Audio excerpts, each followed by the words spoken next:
This is the Average to Savage podcast with Paul Guarino. Everyone and anyone, athletes, celebs, and much more. Today's episode is brought to you by BUSR.com. You know, everyone always asks me where they should bet, and now I got a solution for them. BUSR.com/Paul. You deposit $100, they'll match your $100 in free bets, so you basically get $200. Go check it out, BUSR.com/Paul.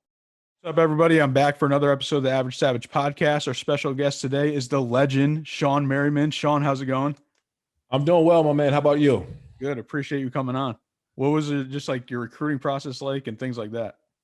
You know, it's funny. I went to Frederick Douglass High School in Upper Marlboro, Maryland, and there was no D1 athletes. There was never somebody before me that went to a D1 school.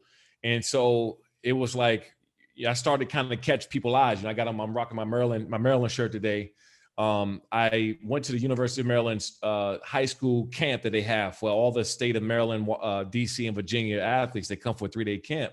And that's when that kind of put me on the map my sophomore year. That's also the same year I got the nickname Lights Out. So when that happened, man, I started to get calls and people reaching out and showing up at my basketball games, college recruiters. And that kind of is steamrolled after that. Yeah, for sure. You got to tell me how'd you get the nickname Lights Out? So my sophomore year, I knocked out 4 guys in one game. And after the game, I had about 20 or 25 students come running up and they said, "Man, you knocked those guys lights out." And I said, "Okay, cool. Yeah, call me Lights Out." So I just said that because it flowed, but I didn't know it was actually going to stick. So Monday, I got in school, got my book bag on, I'm walking to class and everybody's walking by me and like, "Hey, good game, Lights," and called me Lights. So it kind of stuck with me. And then at the University of Maryland, I got there my freshman year, and most of the guys, especially juniors and seniors, didn't want to call me Lights Out. And Yeah. I got into, you're a freshman. Who do you think you are coming here with a nickname, right?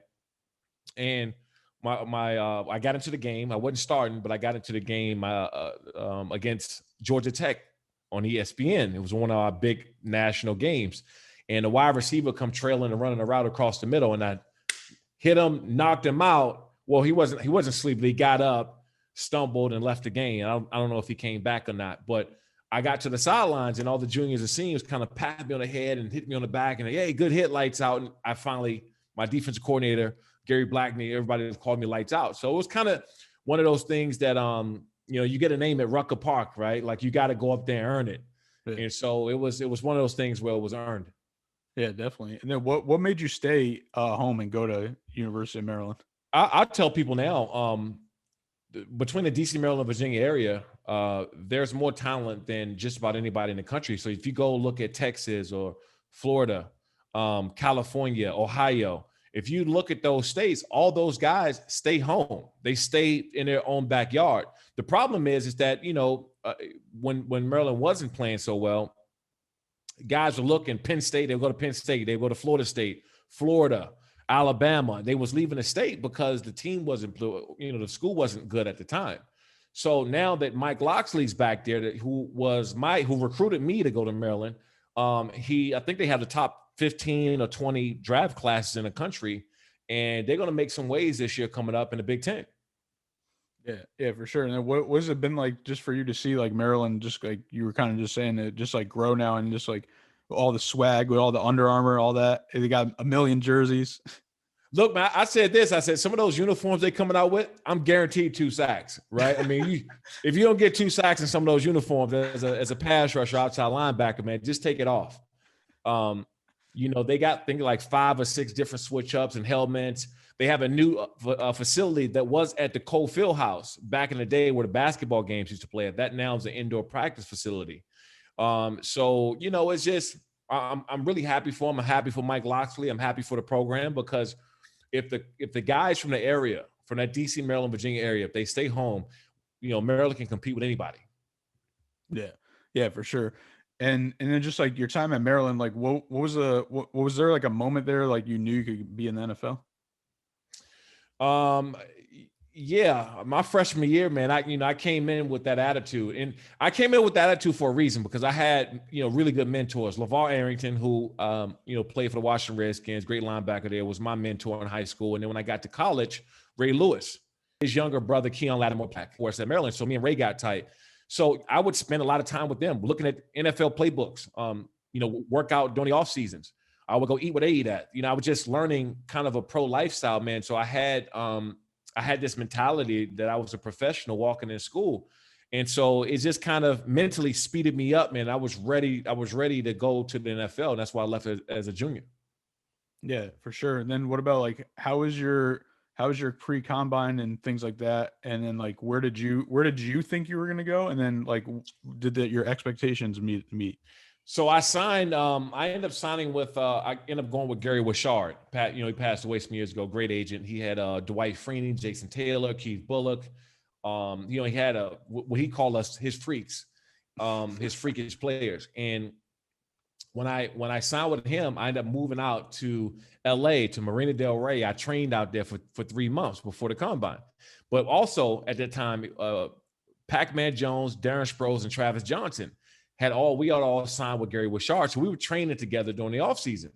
And it was also my first time being on the West Coast. And I was like, man, if I can get drafted by someone in the West, I fell in love with like California, right? So I was like, man, I wish I could, it was really only 3 teams, right? The Raiders, San Francisco, and the Chargers, right? Is that 3 teams? Yeah. So that's the 3 teams in California.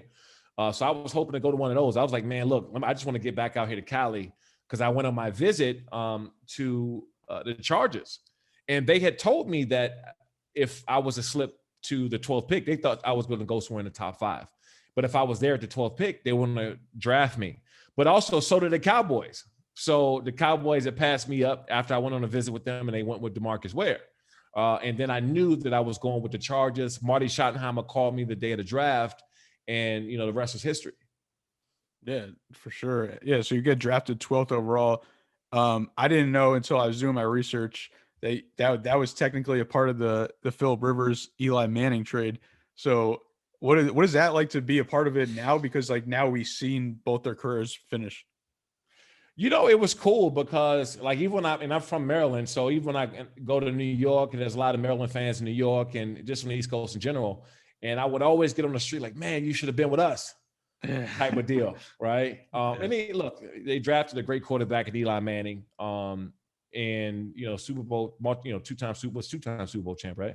Yeah. And so they had a great selection, but also, I know we didn't win the ring, but Phillip, if you look at the numbers, did a lot better than Eli. Now he got the trophies to prove it. We don't, so give a credit there. But man, when I go to New York, they're like, man, you should have been with us. I would always get that when I'm in New York. Yeah. That's just crazy, just like how everything like turned out. Obviously you guys are 3 great players, so I feel like everybody won, like, to be honest. And then just like, yeah, like you were definitely like one of the most popular players like back in the day, and the Chargers and all that, baby blue jerseys and all that. Like what was just like your overall experience like with the Chargers? You know what, man? When I got there, I walked in the locker room, and you could be intimidated by a lot of stuff, right? Because you're potentially walking in the locker room or with 4 or 5 Hall of Famers, right? And LT, who's already been, Antonio Gates, who will be up in a couple years. Who else? You got Phillip, by the numbers he should go. People can complain or go back and forth all they want to, but by the numbers, Phillip Rivers should get in there. So you're looking at Lorenzo, and then also Lorenzo Neal, who I've been pushing for the Hall of Fame. He should be in the Hall of Fame. That's the best fullback to ever played the game. And so he should get in. So you're looking at potentially 4 Hall of Famers on one team. And I'm 20 years old, just turning 21, walking into the locker room. And so I'm like, damn, now you got to go out here and, show your ass, because they just drafted you, the 12th pick. So you got to come in and perform right away. Yeah. And then just like, what was it like to just be a part of the Chargers for so long, and just like, not a lot of players, stay with the teams that long, especially like nowadays. Let me tell you something, man. We had such a close group of like a team. that's what made us good, right? Well, like the players, we ran the team. I mean, it was, we got on each other. If practice was running too long, you'll start hearing the LT or one of these guys screaming tea time because they wanted to go play golf. I mean, we kind of led the charge in what we were doing. And so that's what made us great. And, if you go back and look at some of those teams, and I'm a Madden fan, I love to play Madden with my son. They need to put us on one of the greatest teams that was ever assembled. I know we didn't get the ring, but look on that roster. We had 11 Pro Bowlers in 1 year, 4 Hall of Famers. And so just to be a part of that, man, it's crazy.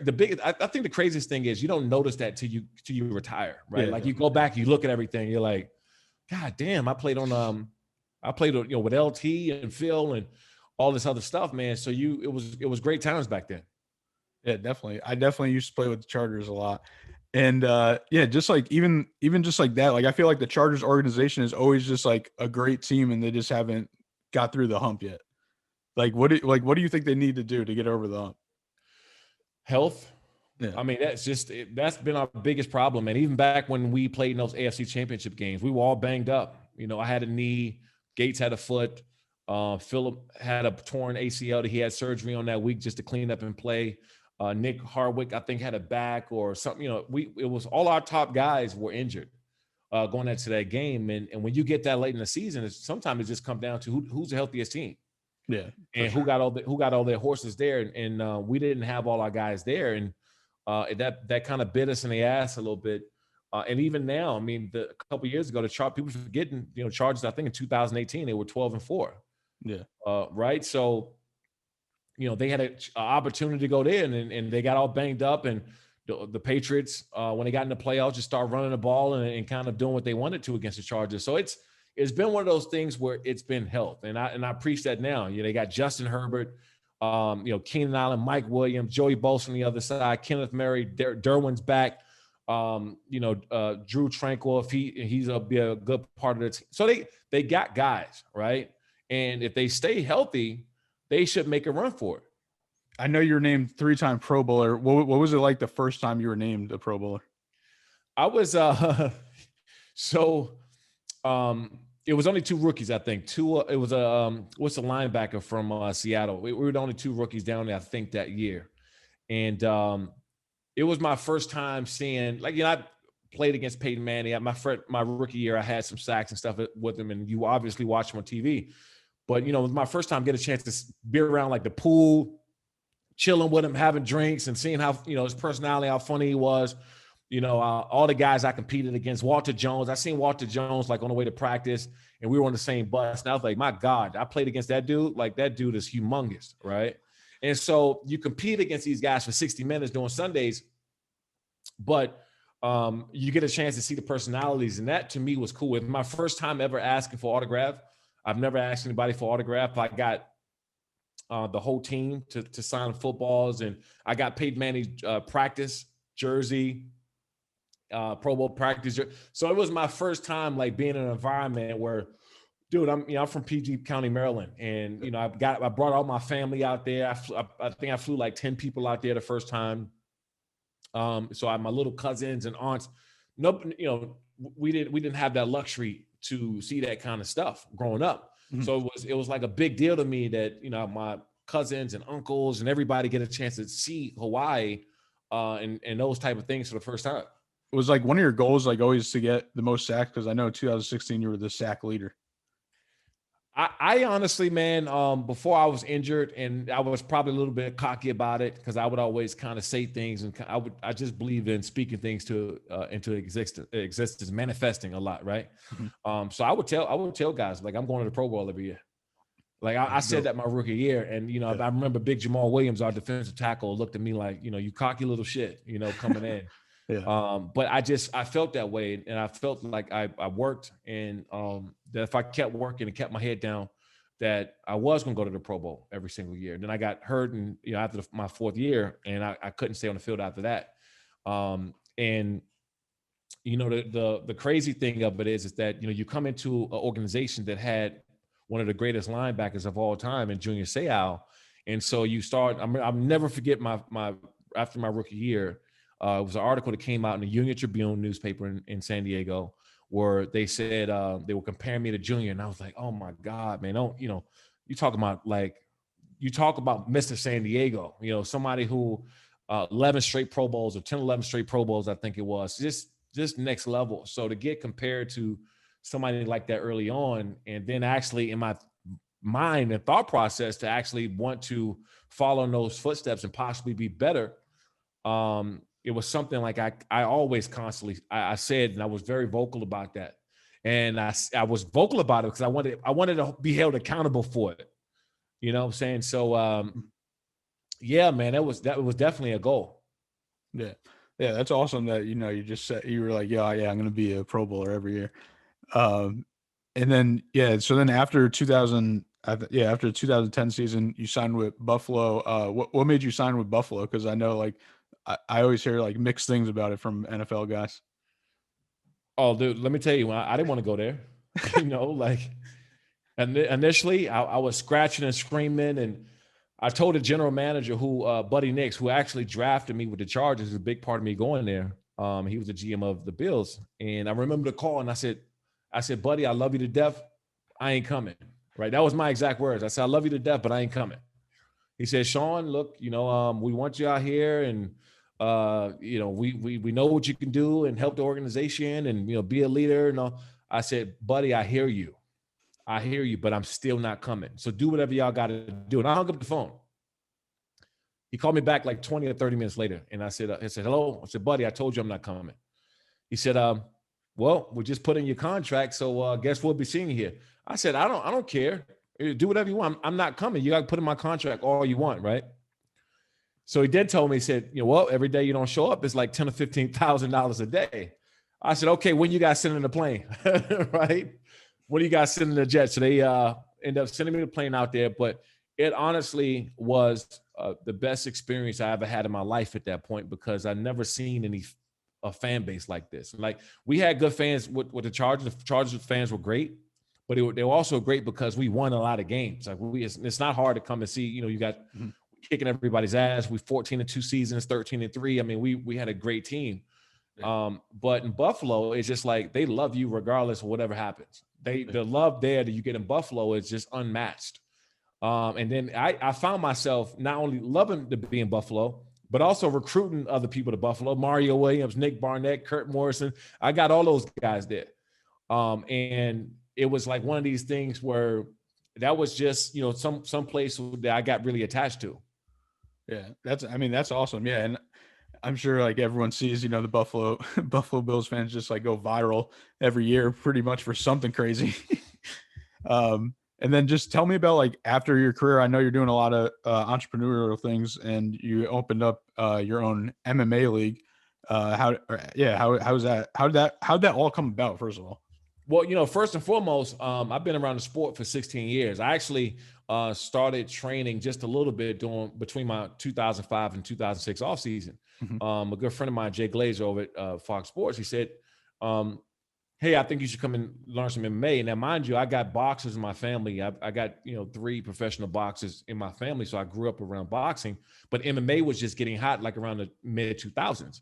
So I went to go train. First day I walked in there, Jay Glazer on the right, Randy Couture's on the left. And I'm looking like, holy shit, I'm not sparring Randy Couture. I'm not fighting Randy Couture. Like, yeah. But they said, no, we're gonna teach you some things. So I started to work it every off season after that. And, you know, I got the pleasure of being around some of the greats, Tito Ortiz and Chuck Liddell and all these guys who I've spent some, you know, years around, where I got a chance to train and work and get, you know, just little things that ultimately end up helping me in football. So fast forward now to, you know, my MMA company, Lights Out Xtreme Fighting, where we got a big fight at the Commerce Casino coming up August 7th. We also just announced a big partnership with Fubo TV, Fubo Sports. So now that we'll be streaming all over the country, I think Canada, Spain, we're simulcasting in Spanish. And it was something that I knew that was happening over the last, like, probably month. And so when you know something big is coming and you can't talk about it yet, I'm like, God damn, it's killing me. But yeah, it's a great partnership for us. They're great over there to work with, and they're up and coming, you know, sports streaming service. Got a bunch of good programming on there. We have more announcements coming, including some former athletes from other sports transitioning into Lights Out. All right. Yeah. Speaking of that, so I know you just said you had boxers in your family. So would you ever do a celebrity like boxing match? You know, you've seen all these. If I ever was gonna fight, man, to be honest, it's gonna be in Lights Out. If Yeah. I ever was, honestly, I wish, like I'm going to spar today at 3:30. And I just like to work. I like to stay in shape and have some kind of competitive. I try to tell any former athlete, I don't care what sport you play, pick up some form of combat sports, boxing, Muay Thai, jiu-jitsu, something, right? Yeah. And just pick it up, because we all are kind of missing something when we get done, that competitive side, to kind of get us going back and everything else. Yeah. What would you pick, MMA or boxing to fight? Oh, MMA. I would do MMA before anything else. I want to take somebody to the ground, man. I ain't got time to look cute, you know? All right. So Logan Paul says he wants to do MMA. Would you fight him in an MMA? Yeah, absolutely. I'll fight Logan. For sure. 100%. I mean, he's a big dude, but you're bigger. Yeah, but I would for that, I would drop weight if I had to, if Logan was down to fight. I mean, that would be pretty cool. You got your own promotion. You, Logan Paul, obviously he wants to do it, so that'd be pretty dope. And then we're on a podcast obviously right now. Tell me about your podcast, and then why'd you start a podcast? Yeah, Lights Out Xtreme podcast. You can get it anywhere, Apple, and you can download anywhere you can get podcasts from. And I really started it, man, because I was doing these radio shows, and like you're on and off in 10 minutes, right? And then you get asked about 4 or 5 questions, and you're done. And with me, I have so many different stories. I have so many different backgrounds and networks of people. So we talk football, we talk NASCAR, we talk college sports, obviously MMA. And so for me, it's just been really cool to do, because, you know, they're around 25 or 30 minutes long, and it's more of a conversation, right? And I think that when you're talking to another athlete, and, you know, you feel comfortable enough to have like-minded conversations, is that what people really enjoy about it. Yeah, definitely. And speaking of NASCAR, I saw that back in 2017, you did like a partnership with them, which I didn't even know about. And then I'm sure you saw, like, you know, Chad Johnson and Brandon Marshall did like a partnership with them to do the podcast thing. So I guess you're ahead of its curve. I'm always ahead of the curve, man, and everybody else, you know, get credit for it after. No, I had a team on the K&N series with Jesse Awuji, who's one of 2 black drivers in NASCAR. And I thought that it was something important for me to get behind, right? Because it was a big diversity issue some years ago, and there needed to be more, you know, Hispanics, Asian, blacks, other, you know, minorities in the sport. And I wanted to get behind that. And NASCAR actually did a great job. I was, you know, not really surprised, but kind of caught off guard in how much they were trying to support that initiative. So it was really cool for me to work with. Yeah, definitely. I think you might have to reach back out to them and do something else. I will one day when I get ready. You know, I saw Jordan get back in. I'm like, okay, yeah, Jordan's gonna get all the credit because he's the GOAT. It's MJ, and he's a little bit more funded than I am to go and do the sport. But it's honestly, man, it's one of my passions to be around. And when I'm less busy, I try to get out to at least 4 or 5 tracks a year. Yeah, that's dope. I don't think people realize how much it actually costs to like run a car per week. I mean, just on our series alone, it was 25 plus a race. So, you know, you get up to the Cup series, and you're talking about $500,000 a race. Yeah, that's a lot of money. What advice would you give to like a younger kid, you know, trying to get like a D1 scholarship, or trying to go to college, or like trying to make the pros? Take care of what you need to do today. It's, you know, a lot of this social media and all this other stuff, people are more concentrated on where they're trying to get to, instead of taking care of what you need to do today. The workout, school, all those things. If you do everything right, you'll get there. But to try to skip the process because people are telling you, you're going to be great, you're going to go to D1, you're going to play the professional, you know, you're going to play pro ball one day. Well, let all the other people think that and talk about that, but you have to do what you need to do today so you can get there. Handle your responsibilities. Don't look too far ahead. Win every single day, and you'll eventually get to where you want to go. Yeah, definitely. Then one last serious question. What's your take on the new NIL rules with college? Yeah. As far as the paying college athletes? Yeah.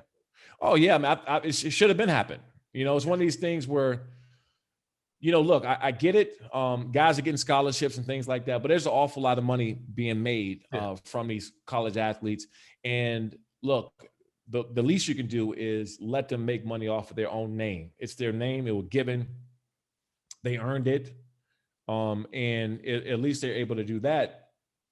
I'm sure there'll be some restrictions and some things they got to cut back on and watch and stuff like that, because, you can get a lot of these sleazy people or sleazy agents running around the campus trying to, getting guys face, or some kind of sleazy businessman is offering a deal. So the college guys got to still be protected, but to not make money off your own name, a name that you built, is just ridiculous to me. Yeah, for sure. No, I think it's gonna be dope for those kids that are just like they're elite at their colleges, but don't necessarily make it to the pros. Like they're gonna like cash out, and they're like the heroes of that. 100%, no doubt. All right, you ready for some fun questions? Let's do it. All right, what's your favorite song right now? Favorite song. I love Straightening, Migos. Yeah, that's Straightening is my favorite song right now. I like that. Who's who's on your wish list to interview on your podcast? I want to get The Rock one day.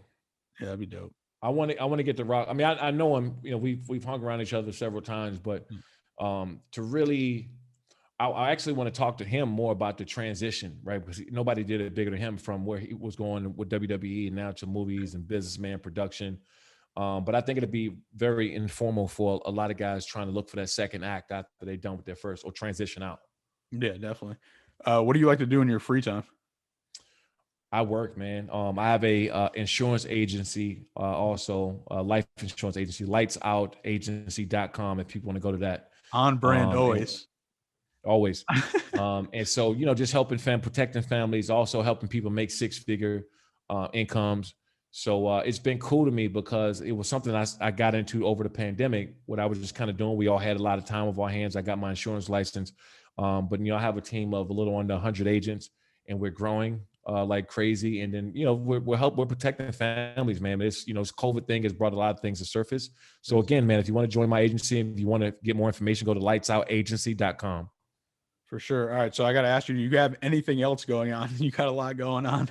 That's it, man. Just Lights Out Xtreme Fighting, August 7th, and the Fubo TV deal, man.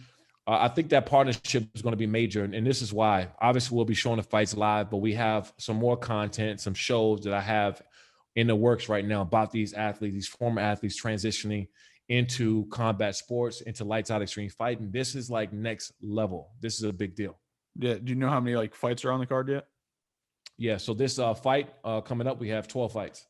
We start streaming live at 6:30 p.m. Pacific. So if you don't have Fubo TV, man, make sure you get it. It's going to be next level. Yeah, for sure. Well, I appreciate you coming on, and can you let the listeners know where they can follow you at?